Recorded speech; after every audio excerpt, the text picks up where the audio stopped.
L'agence Kimia Shipping Canada. L'agence Kimia Shipping Canada, c'est la solution. C'est l'agence qu'il vous faut. C'est l'agence qui répond à tous vos soucis.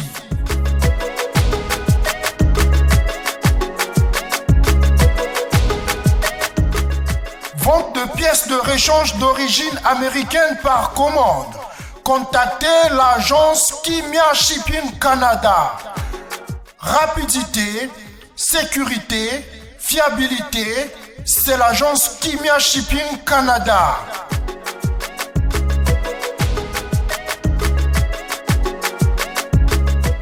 Fret aérien et maritime en toute sécurité. Pour l'envoi de vos colis et marchandises, Congo-Canada, Canada-Congo, par avion ou par bateau, contactez l'agence Kimia Shipping Canada.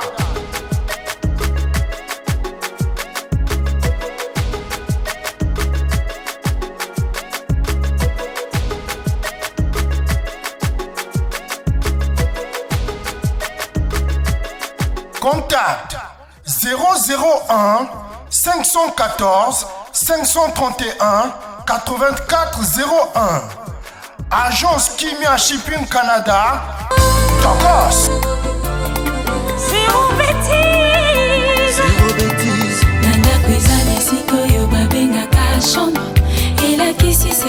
Comme je vous ai dit au début de cette émission, nous serons avec Mbouta, un visage, je dirais, pas très connu de la jeune génération, mais du moins nous qui faisons partie de la vieille école, nous le connaissons. Et de surcroît, c'est parmi les rares artistes et musiciens chrétiens qui ont fait les zéniths de Paris. Et parmi les rares, je dirais, prophètes, il y a eu une chanson, je dirais, prophétique vers les années 96-97 avec Pesamoun Passage, à l'époque où Mobutu partait. Et c'était, je dirais, une chanson prémonitoire parce que ça a réveillé plus d'un. C'est aussi cet artiste et musicien qui est dans toutes les playlists de toutes les fêtes des mariages, sans pour autant que vous le sachiez. Et nous avons tenu de pouvoir le recevoir pour que nous essayions quand même de le connaître comme il se doit, parce que c'est quelqu'un qui a beaucoup fait. Et le mal des Congolais, on aime bien reconnaître et non connaître. Et la démarche de Section Musique aujourd'hui, c'est bien sûr de le recevoir parce qu'il est parmi nous. Il est en séjour ici à Kinshasa pour la promotion de ce que vous saurez bientôt. Et je dirais aussi une tournée médiatique. Voilà, donc faire un peu le tour des chaînes de télévision et des chansons, des émissions prisées pour que vous le connaissiez davantage. Encore une fois, merci à vous tous, amis téléspectateurs, et bienvenue bien sûr à Mbouta qui est dans nos murs. Bonne santé. Merci de l'émission, santé bien. C'est plus vraiment là. Michel Otalaka, la musique. Ouais, très content de te voir en vrai. Voilà, donc moi également. Et je me permettrai de dire que lorsque j'ai commencé mes premiers pas dans le boulot, je te voyais de loin avec un confrère à l'époque à Raga, Jean-Jacques Kabea. Vous avez dit, moi, ma guerre et ma question, avec René Lokwa. Oui, qu'est-ce qu'il est devenu? Il est toujours là, il bosse. Toujours à Paris. Paris, bon. Oui. C'est vrai par rapport à la distance, quand même, tu sais, ma promotion. Mais il est là. Au Panzana, officiellement. Naloba que Bisso, chacun il fait sa route. Mais tous en contrat et 500 Bisso. Donc tu penses à la tête.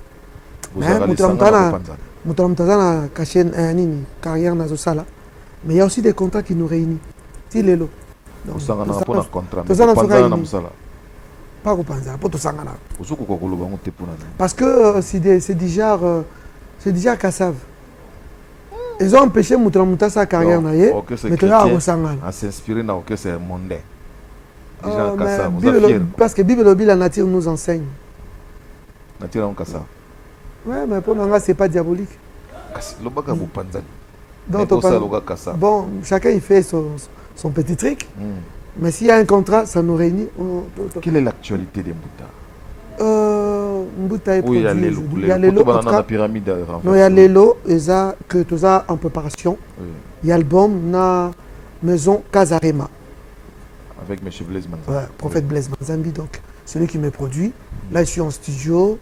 Le réseau vraiment presque prêt. Kalaté, tu as pour ça bah, image, bah, documentaire, bah, clip. Oui. Donc là, je suis vraiment en plein studio. Maintenant, ça, c'est juste un appareil. Ah, quelques chansons. Oui, c'est là qui toujours ça déjà à image. Toujours la Kasarema, je crois, avec Kofi Olomide, avec madame, comment la femme, comment elle s'appelle? Lise Manzambi. Voilà. Yo bandika on a toko mbata. Comment on note dans heure? C'est parmi en fait la vision. Oui. La prophète Blaise Manzambi. Ah, il a cette vision, c'est sa chanson aussi, il a composé. Il a écrit après. Moi, j'ai été convaincu de le faire. Dans Kofi? Oui. Sans problème. Sans problème parce que Nazan et moi, on a battu. Donc moi j'ai dit, il y a plusieurs manières d'évangéliser. Je sais que c'est un coup et ça les bateaux, monsieur peut belé pas si tout ça. Désolé, mais le problème c'est que on a écouté l'esprit. Parce que moi j'ai.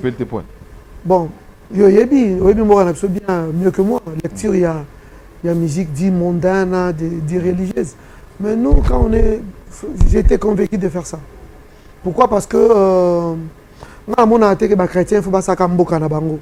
Ba santu nyonso baza ba ke na mboka na mo ba vandi bango na bango. Bata mukili pe baza à côté na bango. OK. Imagine que Christ a pour na bata mabe. Ye mon Nzambi. A pour na batu ya mabe. Il y a un moyen d'évangéliser. Kofi qui vient, qui dit, qui chante vraiment Christ. Là, mon écoute que tu fais pas ces là. Parce que si on a mon c'est américain, genre Beyoncé qui a fait ça. Ah Beyoncé bien, hein? Petit à petit à Komoya. On dirait les mâles congolais. Donc il pas congolais, mais il y a comme marque de fabrique na yo. Ok. Papa Ouais, Papa Wemba, on m'a appelé aussi. On m'a appelé Pasteur Francis Lola. Appelé, oui, mais on a pas convaincu. Non, Papa Wemba déjà, à Outaki, côté témoigner, il parlait de Christ. Ça veut dire côté témoigner dans l'église, tu vois. Alors là, c'était bon. Wemba qui, comme c'est Nzambé. Moi, ça ne me dérange pas de glorifier. Ça me dérange pas. Non, mais parce que Tozan évangéliste et Bimi Badma, au moins tant que Papa Mba qui l'a chanté. Van Wana, bateau et Belenga na Yebi. Évangéliste Kiangata, Richard. Guy Poli. Na Yebi basala Nzambe belé na Van Wana. Donc au moins Nzambe les sali est individuel. Papa Mba papa cette occasion wana. Na j'ai vu n'était vers la fin. Mais à sa canal. Et quand ça y a bongo, Nzamba kanga batu mususu. Nzamba za makamnaye. Pour na yeli bate belé ba monter sans madame lelo ba pasteur quand avant na papa mbaya mais yemo wembo kokaite mais parce que nzambe mtakoka batu nga kokoke neni na kofito espérer nzamba ebi déjà beaucoup de musiciens nous ont appelé quand nga yemba ki wana beaucoup que nos frères Boutarigat ba bengi biso ngala lo biboyi message leki. Voilà. Na argument na donc to ngala lingi to zonga na to lo bango na likolo na chapeau na nga donc avant na kota na vie du sujet na le bi muto azana ba playlist ba mariage news. Et ba ba ya ga bo mananze munini. Ba lo binze muna. Sans pour te bailler ba la personne de muto. Oui bien moi ba te bene nesi na chasse ba ebite ke yo. Na vandi trop na poto c'est normal. Il va faire une réaction à votre tenue. Les Congolais ne vont pas reconnaître, pas reconnaître. Vraiment. Pourquoi poser un débat là-bas? Quittez les autres ça là. Nazar des chansons mariage, non, la toute première chanson, c'est là on a là. Non, pas ça. C'est bon les mariages.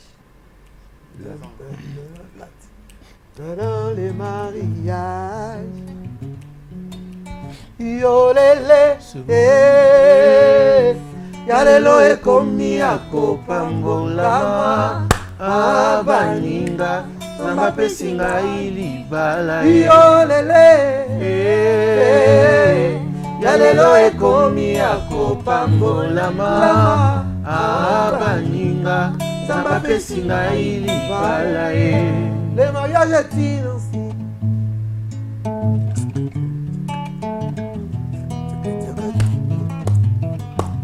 Ebandaki kati medele ezalaki tango na damu nzamba monaki esengo asalaki mopanzi na ye Combo Eva Mama.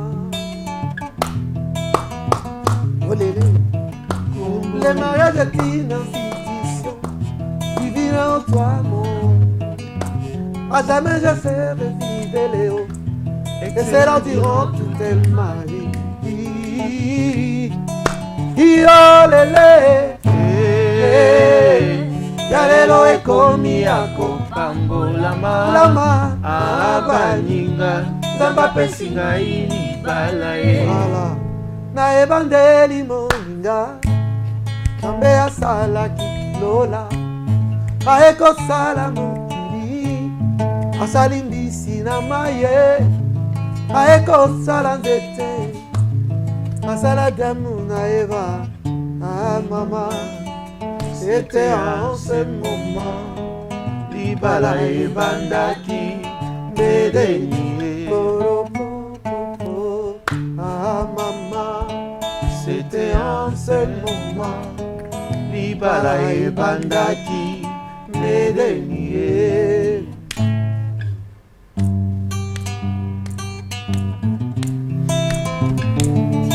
oh oh oh Moti mosusu ya babala Iwalamu Akobebisela yo banzela nyonso Nzambe abenga yo Yoko banda koyamba makambo lokola bayambaka mikanda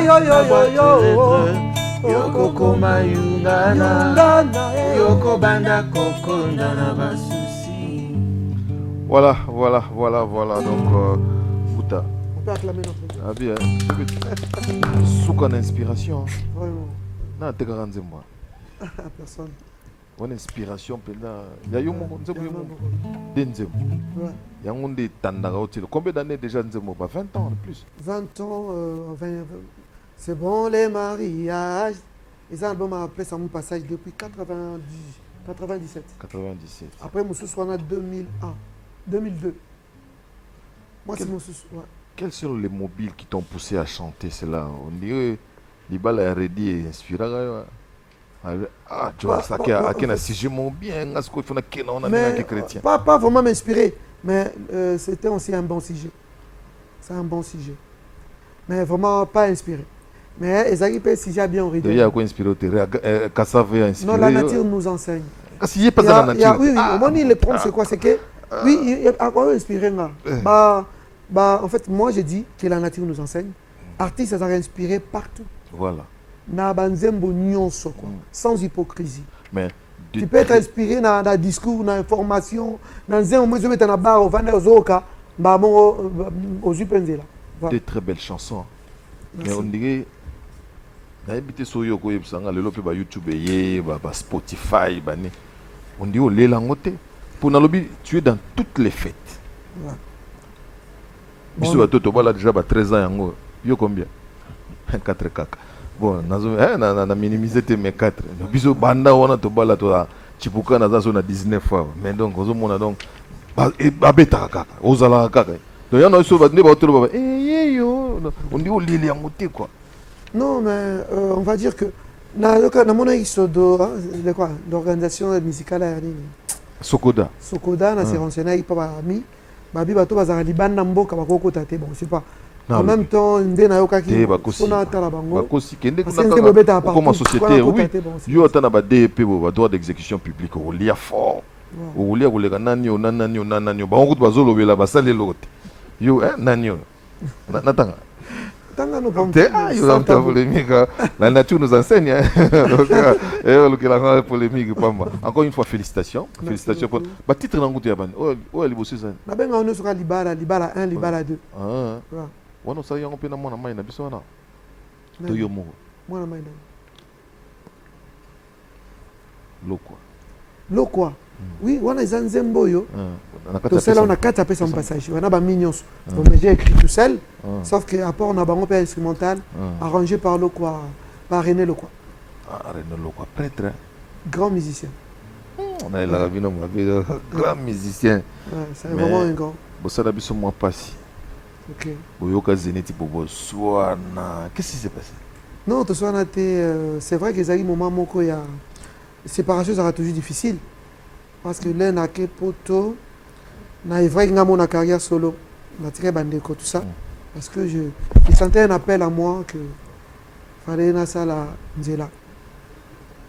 Après ils avaient une attention pas la sauter et pas bateau moni partout hein orchestre même profane ou pas, et ça a toujours un entourage moyara pour perturber. Mais après on a parlé, après nous faisons un Nzela. Tout ça vraiment bien. Vous êtes de quelle génération? Si vous êtes statué dans votre génération, vous êtes de la génération de Lokofé? Oui. Hein, génération de Lokofé. Oui, cette génération-là. Ouais. Est-ce que beaucoup admettent que Poto est faire perdre Bino quelque chose? Naïbi pas de souba na kin baboujate, baza peut perdu. Tika bango. Mais un peu exemple. Au début que banzé me dit tout le temps en mariage, pour moi ça me suffit. Donc pour n'anga pour te perdre, c'est vrai que tu ne compareras jamais Poto na awa. Dans le sens que awa kuna zamboka na bisote, OK Poto. Banda ko luka yo zala ikuna. Au côté na guerre mukanda. Oui, bagité attends. Au côté na guerre il y a intégration, c'est pas facile. On est mieux chez soi. Quand on toque, tant on toque à caillou, il faut bouler, il faut mukanda. Mukanda qu'on m'appelle après 10 ans. Ouais, ça. On peut perdre de tête. C'est pas notre pays. En fait, c'est que ça la musique. Musique en gros, en fait, ok, nous avons structure exemple boulot, ok caillou. Or que la mission basa bébé ta caillou. Quand il est musicien ici, à ça la carte musique. Oui. Alors mouton ça musique le quoi de 8h à 16h. Alors quand tu as mouton ça musique en temps partiel. Parce que la répétition c'est la mère de la science. Beaucoup Kanaté. Mais j'aimerais à tous en assurer au moins mon question. Puis ça mon passage. Cette chanson-là qui a fait tabac, qui semblerait vous a posé aussi des problèmes avec les régimes d'antan. Il paraîtrait. Bon, vous aurez non, tous les quand même. Ah oui, pour ça, mais vous m'avez un vrai prophète. Hein? Oui, en tout cas. Ok, c'est peu comment on a un peu ça mon passage, non? Non, mais Clio a tellement, comme un Makassi. Ok, c'est qui Prince de la paix. Ah. Ouais. Prince de la paix, dirigé par bien-aimé René le quoi. Là, il y a un dirigeant, quoi. Ah, il y a un mission normal. Vous avez un banzé mon art. Ouais. Mais ça mon passage peut à yoga. Oui. Mais arrangé par ces musiciens-là. Vraiment, on a sanctionné parce qu'il va passer rapport ébélé. Donc, on a même fait mon passage, c'est pas moi, c'est pas beaucoup de grand prêtre dans le pays à son âme. Mombaya. Ouais, mais parce que nous avons autant Bimi en plein Rwanda et Mati Poto et celle en plein Rwanda. Mombaya, comme c'est un grand visionnaire, à comprendre que ma solo, ma Kambezao. Ouais. D'être à Kiti, à l'équipe Bisso, c'était la première fois que tout ça, la clip, la vie na Bisso. Des fois, tu vas bien. La première fois. Biso sa génération musique sur Zobeta Balubi, na Kenya.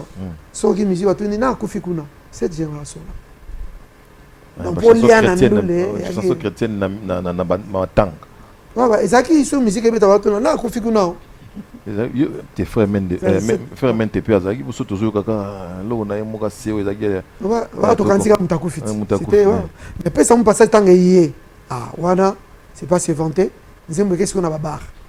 Nayebi ke mungongo eza pointé parce que zo beta ça et là ndeko toko yoka nze mona yaki deux fois te na émission et kimi sa mobutu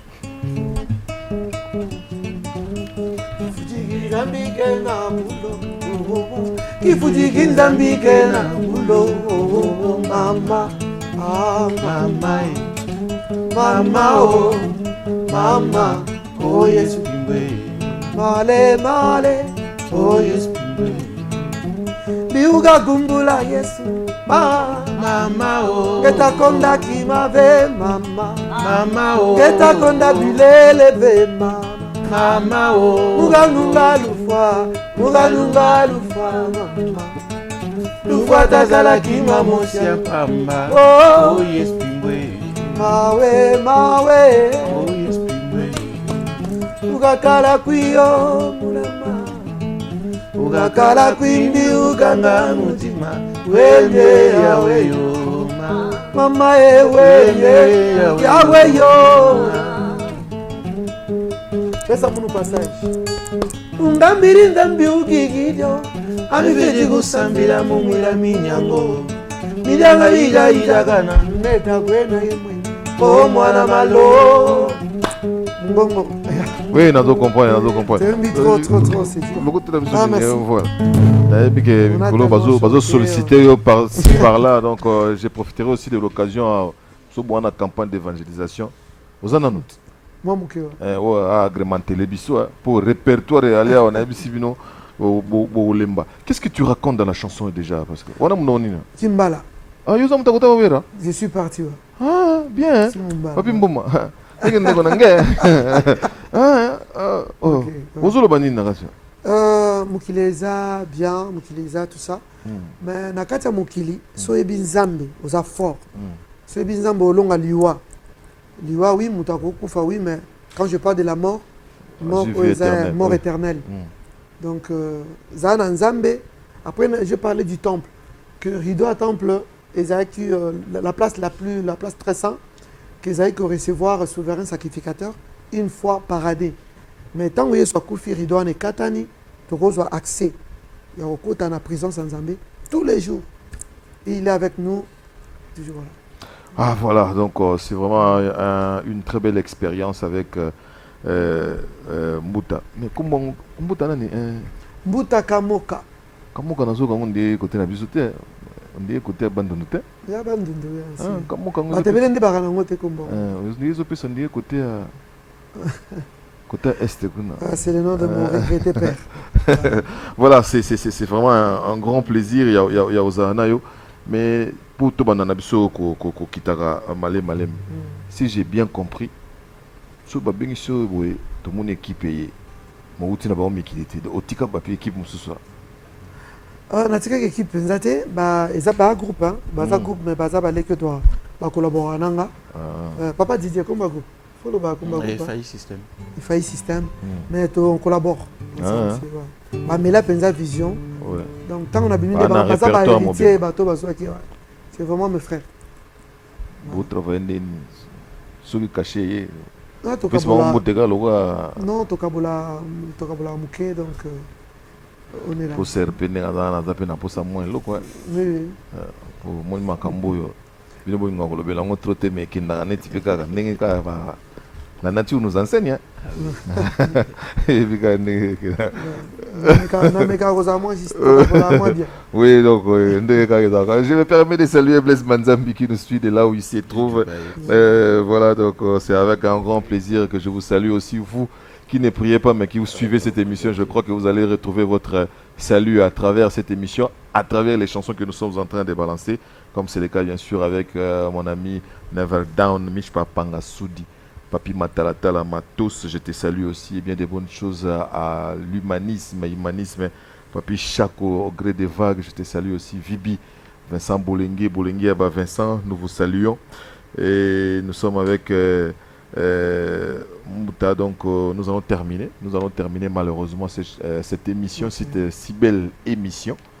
Batuba Loba Loba, on dit que on peut faire les côtés ok kimi bakosa ki moi pour te refaire histoire mon temps que tu n'as pas été inquiété mais biso tanto tigala ga na radio na biso coin obiti obinga radio trottoir non ba kimi si mon balandi bango mutu mo ebisa ngabita ba kina na bon calme yo mo peut confirmer bo kina na bino calme non donc ça que calme il y avait jamais inquiété comme ça non ah so sangue bimi so ba taxé yo tu okufa na ngona nengo collé yo donc nzoka ba inquiété binote non bibi no gut bokena na bino na bangulu na bino bien donc pour ça exact bien donc vraiment exact bien nanzela na biso okende to zaki pe soutien ya ndeko mona ngana lobela e muke Giscard Lubama ala na biso na Londres donc nanzela il nous a soutenu à partir de là il m'a soutenu à partir à Congo jusqu'à Lubama, on a fait concert, premier concert payant, l'histoire de musique religieuse dans Londres. Les garçons de Sala qui ont mangé du sali. Après, on a commis l'Angola. L'Angola, le prophète Blaise Manzambi. C'est celui qui m'a pris de l'Angola. Donc, il était Paris. Donc, merci à lui quand même. Angola. Angola, on a salué Moussa Moulene. Pasteur Maluta, que je lui salue. Bolo, on a continué à Paris, Maman Mukanda. Oh, quand on est à Paris. On continue à 8-3 mois. Oui, mais parce que on a na mukanda moya bien mzate. You. Ouais, on a. Ah, la nature nous enseigne. Mukanda ouais, mukanda po na en fait na zina mukanda na mukanda na makasi kaka. Nzambe pas souci. Bah oui. Bazouka mukana makasi na poto. En fait, un faux papier. Ah, ya wana bien makasi. Ah, Voilà. vous avez un jonglage avant moi. Un faux papier. Bakangiyo. Bakayenga. Ah, ils ont bien bien ngoloba moi 500 quoi. Bien, bien, on a édifié mes banams. Après 3 mois en prison, on est ça là-bas. Sol, pardon, tu sol. Kimbelo nanga ponie. Pasia boye silateo. Nakoma sije ya licho. Tongo pokwa na lamuka. Na bondela avenir la banda. Yo, susu. Bobola ela tilibota mokonjo. Zali wapi. Après. Ah, il y a rien yo. Bato na mayele bapesaki bozina bango polo pe malasi bomengo bamemelaki yo napesi yo biloko nyonso kamata pe motema kita na kembo na yo ya lola yo mobongisi ya mabota kolo monoko ekauki maloba esili na ye komi bomba yo lidi bamaya bomoye ye leki ya Sony ya suka pasteur Sony représenté Kafuta. tozalani na France ouais. Sony Kafuta ouais. Rockman. Tutu pardon Tutu Sony Rockman moi na bango suka Okosi. ouais. Ah bien. Nazo présenté Didier leader na biso na système FAI. Après maman Priska, femme mariée. Oh, Badouka maman mariée. Après insister au yout qu'il étiquette de femme mariée. Yes, Sony Kafuta, yes chef de femme mariée. Ah, vous apprêtez. Voilà, amis téléspectateurs. En tout cas, encore une fois, je salue l'ensemble de ton œuvre. Batouné, Baotelap sur la TV, Bazolo Bapena. Ah, Moutou, au Salimingia. Beaucoup. Il y a une de ces chansons, Nayo Karango. Naye barate gezayo na milimbisi avoyo limbisanga ke naye barate zayo mais la marche de la chanson un mot de moi Moïse oyoka Moïse trop oui depuis ga yibi yo pe mo bilo ndambo baba leki baoka bisobe mingi pas koyiba mais c'est pas mais sauf que bon terme on a changé les photos mikolo baoka biso il a témoigné dans ses cassettes quand même je lui salue et mes condoléances pasteur Moïse donc comprendre que marche mususu dès biso toyoka bango pe bayoka je salue aussi Mike tiki vite fort ouais tiki penza vite fort qu'est-ce qu'il faut faire pour rester sur place et puis ko bercer biso ndo zo bercer biso je sais pas mais franchement je chaque jour ça combango donc à force c'est zoami il y a le contraire force c'est pour jouer donc na force c'est quoi jouer na normal et mon année déjà tout ça seconde Nzambaye on est là c'est la vision en fait il y a c'est plus ici comment on a prison oui combien de nzembo comment na saka ta 10 chansons pour zoler la caca parce qu'il fallait non ba naza refoulé oh na priya trop donc c'était vraiment album wana na même que Nzambe salanga naza roi hymne national. Ils ont un disque d'or, monsieur Zobeta. On est le disque d'or. Mais je te dis. C'était ma prière. En fait. Non, c'était donc. Bisso Bato Tozan, pour la première fois, au Salaba, un mois à l'hôpital. En tout cas, je te dis merci. Merci au Bersate, au Caressate. En tout cas, tes chansons m'ont parlé. Amen. Tes chansons vraiment m'ont parlé. Il y a eu la celle malheureusement quand le voit, on a mal de chance. Et puis il fallait ah puis tout pas secondo bominga na émission faina yo kapenda donc babiloko ezaki so na zola la boy encore yebika poto na biso YouTube ezala kwa ya war ozo zela te on atika na 400 mégas donc ozo yo kaka donc na lali na yo lali sanga trop donc tu m'as vraiment bercé. Merci mais toko zo exclusivité te mongongo femme mariée yo kindera moi likolo il y a ça na moi c'est moi eloko asika ozo préparer na ezate eloko asika tu vas être sol wow na yeko comprendre ami ya moto eza semasi yao atande ko bobotama na ye o garanti na bolingo ezalaka te o soki motema ya moto eyina yo ata osombeli ye bandako ata opesi ye banzungu ya diama bolingo basombaka te na mbongo tika na bendana nakendao nakangamano ya kufela ngai ye mon ami à suivre. Voilà, donc le temps est vendre bien. Ouais. De quoi sonner qu'à foutre à ça, à côté comme qui pour tout, voilà, donc il pour tout semble à tout semble par procuration.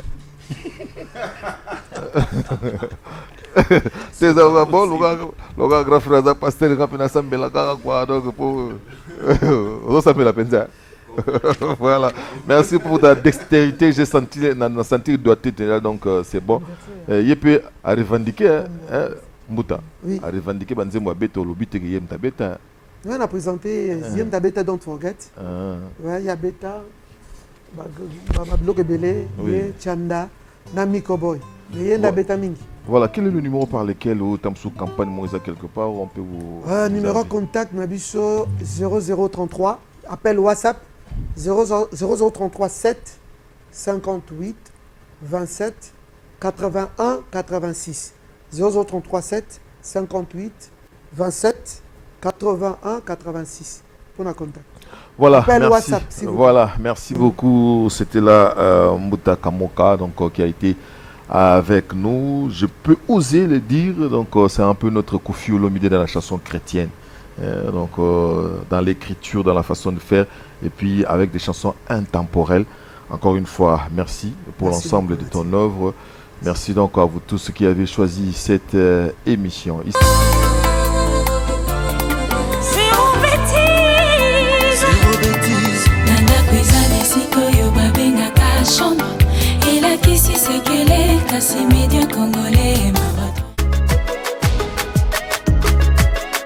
L'agence Kimia Shipping Canada.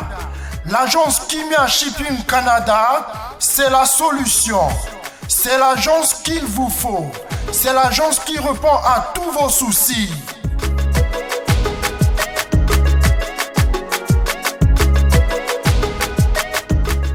Vente de pièces de rechange d'origine américaine par commande. Contactez l'agence Kimia Shipping Canada. Rapidité, sécurité, fiabilité, c'est l'agence Kimia Shipping Canada.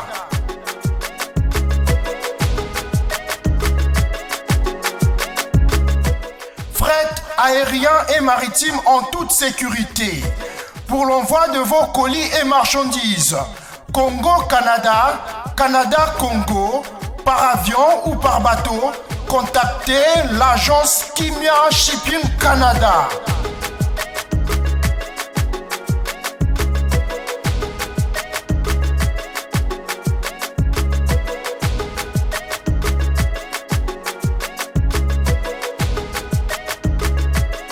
Contact 001 514 531 8401. Agence Kimia Shipping Canada, Tokos.